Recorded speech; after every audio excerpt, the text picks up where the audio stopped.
Nama saya Mega Putri Hardini. Saya mengajar di SMP Kristen Gloria 1 Surabaya. Kali ini saya akan melakukan demonstrasi kontekstual filosofi Ki Hajar Dewantara.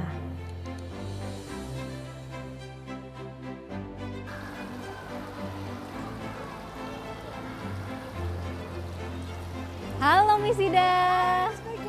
Wih, lagi kasih makan ikan ya? Ikannya banyak banget.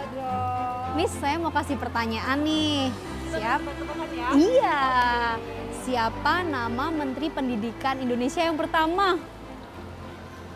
Ki Hajar Dewantara. Yeay, benar sekali, 100. Miss, tahu nggak ada filosofi dari Ki Hajar Dewantara yang sangat dalam maknanya? Ya, jadi Ki Hajar Dewantara mengatakan bahwa pendidikan adalah tempat persemaian benih-benih kebudayaan peradaban bangsa.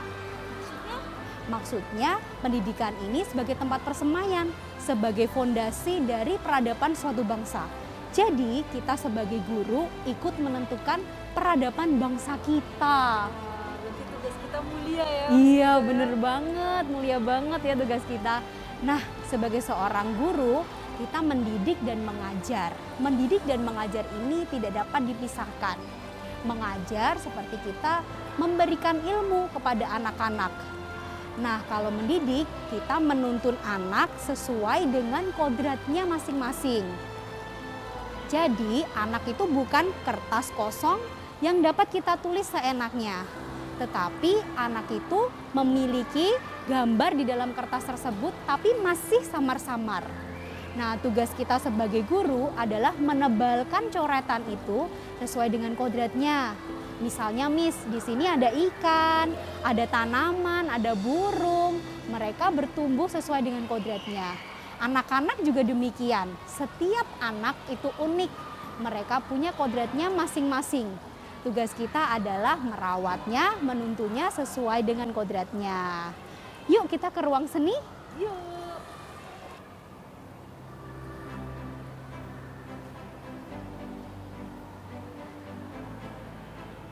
Nah, ini dia Miss, kita sedang berada di ruang galeri.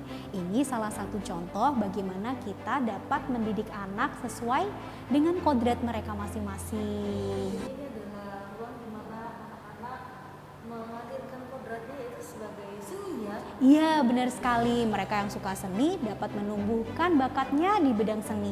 Mereka yang suka dalam bidang akademik, misalnya matematika, mereka bisa menumbuhkannya.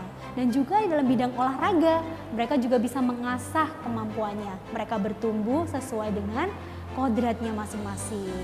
Nah, sebagai seorang guru, kita juga diminta untuk mendidik dan mengajar anak sesuai dengan kodrat alam dan kodrat zaman. Nah, apa lagi tuh Miss Mega? Mau tahu? Ya, Yuk kita ke perpustakaan. ayo.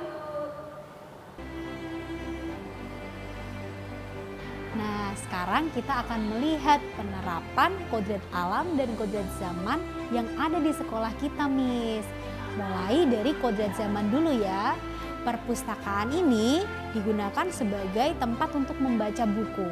Tetapi karena kita hidup di zaman saat ini, kita perlu memperlengkapi anak-anak untuk mencapai kecakapan hidup abad 21. Disediakanlah, ini dia, ada komputer. Mereka dapat menggunakannya untuk mengakses internet, menggunakan teknologi. Nah, tapi bukan cuma itu, Miss. Saat di kelas, sebagai guru kita juga bisa menggali kemampuan mereka dalam menggunakan teknologi. Misalnya saat presentasi atau saat mereka diskusi, mereka bisa memanfaatkan teknologi. Nah, itu tadi Miss Mega sudah menjelaskan kodrat zaman. Benar. Sekarang yang kodrat alam nih Miss. Nah, kalau kodrat alam, kita hidup di Indonesia, di mana ada budaya yang melekat juga dengan kita, salah satunya 5S. Oh, saya tahu tuh. Apa Miss itu? Mega. Salam, senyum, sapa, sopan santun.